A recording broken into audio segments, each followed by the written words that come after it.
बिस्मिल्लाहिर्रहमानिर्रहीम। अस्सलाम वालेकुम माय डियर स्टूडेंट्स, उम्मीद है आप सब ठीक होंगे।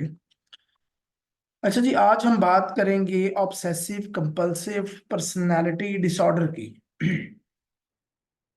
सबसे पहले आपने ये याद रखना है कि ओसीडी यानी ऑब्सेसिव कंपल्सिव डिसऑर्डर, जो आप ऑलरेडी मेरा ख्याल है पढ़ चुके होंगे, मैंने वीडियो अपलोड की हुई है उसकी, डीएसएम में मौजूद है वो।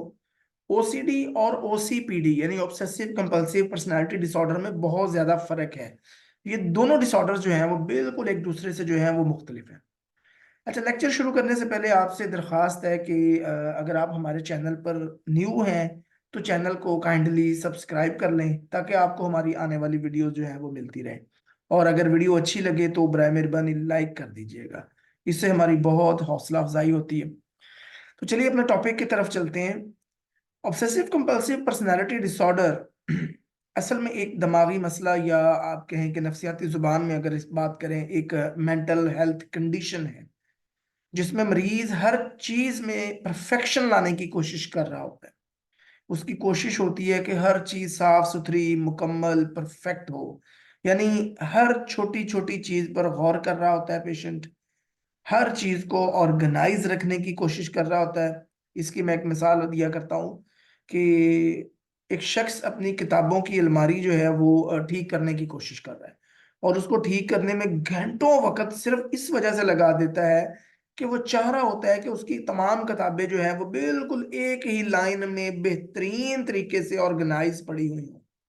यानी हम देखते हैं ना, जब अलमारी सेट कर रहे होते हैं, किताबों की लाइन लगा रहे होते हैं, तो वो ओसीपी मतलब हम जैसा बंदा जो ओसीपीडी नहीं है, ठीक है, वो क्या कर रहा होगा, वो अलमारी लगाएगा, ठीक है, उसको सेट करेगा, और अगर थोड़ा बहुत ऊपर नीचे हो जाए तो उसको कोई बॉदर नहीं करता। लेकिन जो ओसीपीडी का पेशेंट होता है वो क्या करता है, वो कहता है इस तमाम किताबें एक ही लाइन में पड़ी रहे, 1 इंच तो बहुत बड़ी बात है, वो कहते हैं ना एक सूत्र का भी फर्क नहीं जो है वो 1 सेंटीमीटर 1 मिलीमीटर का भी जो है वो फर्क नहीं आना चाहिए उसमें।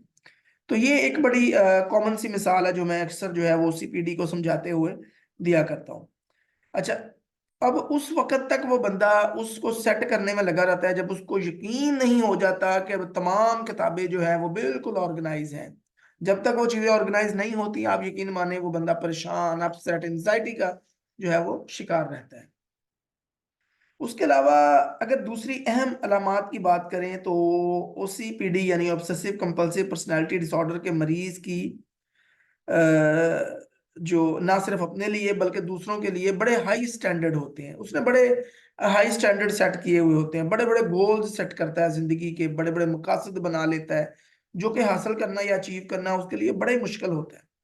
मिसाल के तौर पर ओसीपीडी का मरीज अगर एक सादा सी ईमेल लिखना शुरू कर दे तो वो घंटों वो ईमेल लिखता रहेगा। उसे अपनी लिखी हुई ईमेल जो है वो पसंद ही नहीं आ रही होती। अपना कोई भी डॉक्यूमेंट, अगर कोई लेटर लिख रहा है, कोई एप्लीकेशन लिख रहा है, कुछ भी लिख रहा है, तो वो घंटों उस पर काम करता रहता है, अल्फाज को बदलता रहता है। एक लफ्ज लिख लिया, फिर वो मिटा दिया, नहीं ये नहीं ठीक, दूसरा लिखूंगा, दूसरा लिखता रहता है, यानी लिखता रहता है, लिखता रहता है, जब तक उसको यकीन नहीं हो जाता कि वो बिल्कुल अब वो ठीक है। हालांकि वो अल्फाज जो बदल रहा होता है वो उनकी खास कोई जरूरत भी नहीं होती, वो अल्फाज भी बेहतरीन होते हैं, उनके साथ भी बड़ा बेहतरीन काम चल सकता है। लेकिन चूंकि वो पेशेंट है, आम इंसान नहीं है, बिल्कुल पेशेंट है, ओसीपीडी का पेशेंट है ऊपर से, तो वो क्या करता है, वो अल्फाज को बदल बदल कर लिखता रहता है।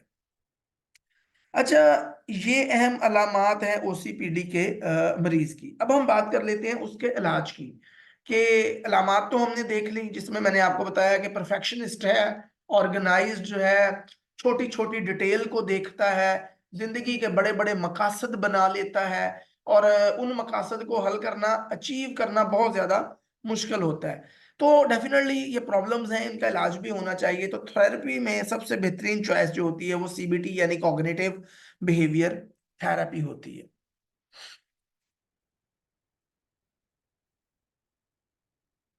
ये मैं सॉरी अपनी स्लाइड को नहीं, अपने डॉक्यूमेंट को साथ नहीं लेके चल सका, वो मेरे बिल्कुल, मैं बस अपनी एक फ्लो में ही चलता जा रहा था। तो अच्छा, इसमें अब क्या होगा बेसिकली कि इसकी सबसे बेहतरीन चॉइस जो होती है वो सीबीटी यानी कॉग्निटिव बिहेवियर थेरेपी होती है।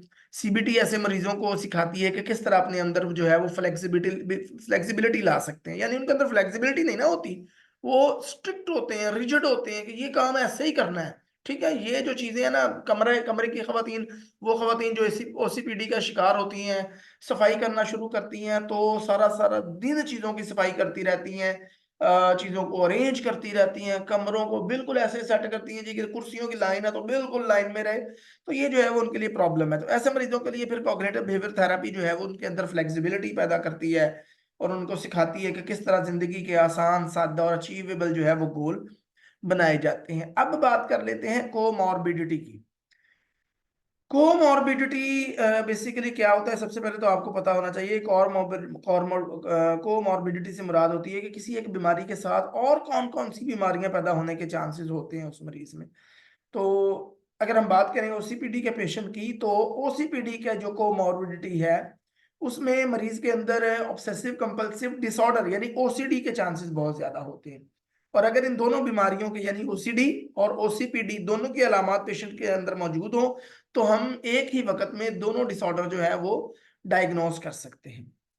उसके अलावा अगर ओसीपीडी के पेशेंट की बात करें कोमॉर्बिडिटी की, तो हॉर्डिंग डिसऑर्डर के चांसेस भी इनके अंदर होते हैं। हॉर्डिंग डिसऑर्डर क्या होता है कि इसमें मरीज बिना वजह बगैर जरूरत के चीजें जो है वो अपने घर में या कहीं भी जो है वो जमा करता रहता है जिसकी उनको जरूरत भी नहीं होती।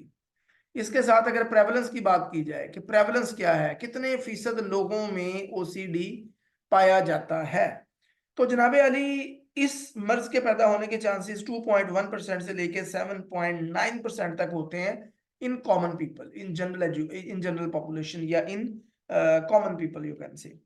तो ये था जी ओसीपीडी यानी ऑब्सेसिव कंपल्सिव पर्सनालिटी डिसऑर्डर, जिसमें मैंने डिस्कस कर ली आपके साथ चीजें कि ये लोग जो होते हैं वो बड़े रिजिड इनकी रूटीन होती है, फ्लेक्सिबिलिटी इनके अंदर बिल्कुल नहीं होती, ऑर्गेनाइज्ड करते हैं कि कोशिश करते हैं चीज़ों को, छोटी छोटी डिटेल चीज़ों पे जो है वो अपनी तवज्जो को मरकूज रखते हैं, अपने ज़िंदगी के बड़े बड़े गोल्स बनाते हैं, ऐसे गोल बनाते हैं जो अचीवेबल भी नहीं होते।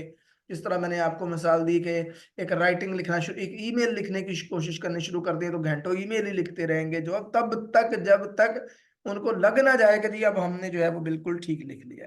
सीबीटी इसके लिए जरूरी होती है। सीबीटी को यूज करते हुए इस मर्ज की जो है वो इसका इलाज जो है वो पॉसिबल है। तो होपफुली अंडरस्टैंडेबल, इजी था। तो अगर कोई चीज समझ नहीं आती तो यू कैन आस्क मी, इंशाल्लाह मैं कोशिश करूंगा कि आपके सवालों के जवाब बर वक्त दे सकूं। अपना बहुत सारा ख्याल रखिएगा। अल्लाह।